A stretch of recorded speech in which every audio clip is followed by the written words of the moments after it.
All right, guys, welcome back. All right, I'm going to talk about something today that we don't talk about a lot on the channel, specifically, uh, you know, aiming at certain parts. But I posted a picture up earlier on the community page, and it really got me aggravated because a buddy of mine is trying to get this Chevelle finished, and he was forced to change the thermostat housing on this vehicle due to the necessity of relocating the radiator hose to the opposite side of the radiator. So all this kind of stuff comes into play, I guess, when you're, mocking things up and you start to realize that whatever, things have to be changed around. No big deal. Radiator was removed, it's aluminum, welded a new nipple in, welded it closed the other side that had to be sealed off, and it's all good. Now, that should be the hard part, right? That should be the part that you should be worried about, where you're going to have leaks or you're going to have issues or what have you because it was tampered with and modified, right? Well, there's no issues with that part of it. The issues came in with this stupid thermostat housing that, should be a pretty simple swap for anyone, okay? It should be a simple swap for anybody, do-it-yourself guy at home that never worked on a car, turned wrenches. It's 2 bolts, it's right in front of you, you take it off, you clean it up. This is not the case on this one because it's brand new. Really nothing to clean. The thermostat housing that came with the kit, with the fuel injection kit from Edelbrock, actually had an O-ring in the base of the housing, which you can't get any easier than that. The new piece was bought from Dorman. Now, like I said, it had to be switched to the opposite side, so it had to be on an angle facing the passenger side where the original faced the driver's side. The company that made the kit does not make one in that configuration, so you're forced to buy something else. Should not be a big deal. You go and buy whatever you can find that's going to be facing the correct angle that you need, you put it on, and again, it's not any kind of rocket science here. Well, unfortunately, Dorman decided that when they made their housing, they were going to inscribe, I don't know how this is going to come out on camera, but you can obviously see there's a good depth here where they inscribed their brand. This is just, guys, this is stupidity at its finest, okay? I really have nothing else that I could say here. They make millions of dollars a year, many millions, selling parts. I wouldn't buy their stuff if it was $1 a piece for a reason. This is it. Their quality control is just non-existent. There's nothing else to it. This is a simple mechanical, not even moving part, okay, that's going to be bolted in place and has one function. This thing's one function in life is to sit on top of an intake manifold and have water pass through it, okay, between a radiator and an intake manifold. Its only job in creation is to pass that water without leaking from this gasket here. That's all it's supposed to do. And somehow the imbeciles that designed this thought that it was a good idea to inscribe their brand here, where the gasket is going to sit and never seal. They could have put the brand mark anywhere on the top of the gasket, on top of the thermostat housing, where it would interfere with nothing. You had one job, buddy, whoever you are. You had one job. And this is just I want to share this for a reason, guys. This is a great example, a fine example of how terrible their engineering is, okay, and how terrible their craftsmanship is. This is crap. I'm sorry, but this looks like it was done on I don't know, a belt grinder. I don't know. It's terrible. What I'm getting at here is, if you think that you're going to go and buy a Dorman part and save money when a shop gives you a price on a part and you find it in Dorman,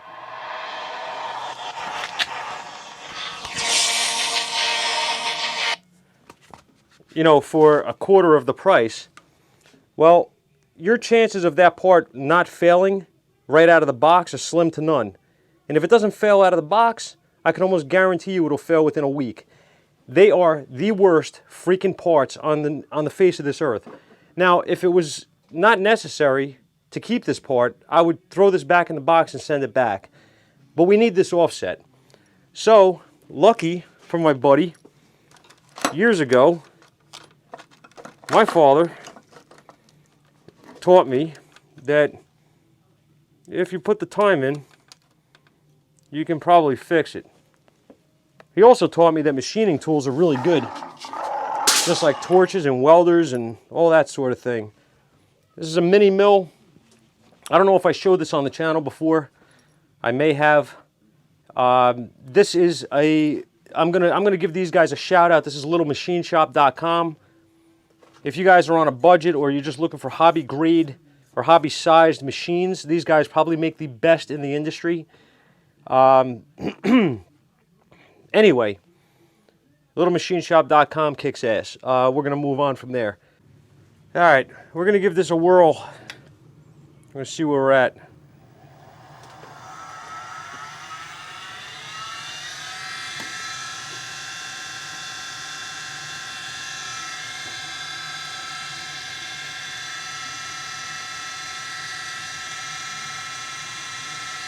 I'm going to just go very lightly here, very slowly. I'm going to take a skin cut. And if I break it or damage it, oh well. We'll just get another one from somebody else if we can find it.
All right.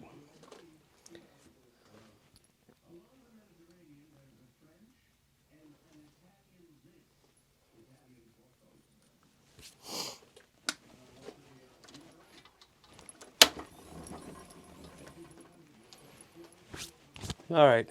Now if you look at that and you see the finish, that's machined. It should be nice and flat as well. I have a, what do I have here? I had a straight edge somewhere. All right. So here's the deal. This is a surface plate, okay? I picked that up from Grizzly, I believe. I've had that for years. Here's my thermostat housing. And basically what I'm doing here is I have some water on my emery cloth. And this block is perfectly true, okay? And all I'm doing is cleaning up the surface where I just machined. And I'm going to look for any high spots because I know this thing is perfect, okay? This is true. Now, I don't believe there's going to be any high spots in this. And there's really not. If you look, I know this thing is, it looks, I see it through the viewfinder. It looks like there's spots, but this is not, there's no spots here. This is perfectly flat and true. Tomorrow I will put a straight edge on it at work just to make myself happy, but in all honesty, if I take this off and I wipe down my surface plate here and I lay this flat, there's nothing. It's perfect, okay? So I'm going to call this good. And the idea here was obviously to mill this down, not too much. You got me? I didn't want to take off more than I had to because I don't want to weaken the surrounding areas here any more than necessary. I did have to take it down quite a bit. I don't have an exact depth for you. I should have taken an exact depth of cut, but I didn't. I more or less went by eye on this, but it was enough where, yeah, where I definitely knew the difference. So if you guys don't have one of these, pick them up. They're pretty cool. Deburring tool. They make quick work of sharp edges from machining and cutting and such, so you don't have to worry about getting hurt. Okay. In any case, we're going to install this thing tomorrow for David, and hopefully with a new Felpro gasket in place now, that we do not have a maker's mark in here. Maybe I should put my own, and I'll put it up here maybe, which is where Dorman should have put it, right on top where people can actually see it. Yeah, that would have been smart, but whatever, can't fix stupid. In any case, guys, the point of this video really was that when you're working with this stuff and you buy parts, be very, very careful of what you buy. I mean, Dave inspected this before he put it on. Obviously, like I said, this is very simple to replace on the car, but he saw it right away that there was going to be an issue, and he said, well, I'm going to have to try it. I mean, they must have sold 1 million of these thermostat housings. It would just be bad luck to get one that doesn't seal, right? I mean, it would have to seal. They took it into account that it has to have a gasket. Well, apparently Dorman doesn't care if their parts work. And I'm not afraid to say that because it's a fact, and I have plenty of guys out there in the field that will back me up on it, because when they use Dorman, they fail. When they have cars that come in that were repaired from somebody else using Dorman, it's usually the part that failed. So, another fail by Dorman. Congratulations to you. You should win an award for this. All right, so guys, that's really all I can say. We got ourselves a thermostat housing that should work now. My advice to you guys, do-it-yourselfers, or even guys in the field, if you look up a part and the only thing available is Dorman, go to a junkyard. You're better off. Buy something from a different manufacturer if you can. Don't use this crap, because every part that I have put on or attempted to install from this company has been nothing but garbage. I don't order anything from them anymore. They make all types of stuff. They make wheel speed sensors and purge solenoids and freaking, I mean, you name it, they make it. If they can't make a housing on a thermostat that seals without, I mean, just an absolute stupid piece of engineering, flawed engineering that they put into it, I wouldn't trust any more intricate parts from them. You know what I mean? So it's my opinion. It's one man's opinion. You could flame me if you want. You could tell me how you bought Dorman parts and they're still on your car and everything works. It's all good. I've seen too many that don't work, and it's a big percentage. So take it for what it is, guys. See you guys on the next one, and I guess we'll find out whether or not this thing leaks, and we'll go from there.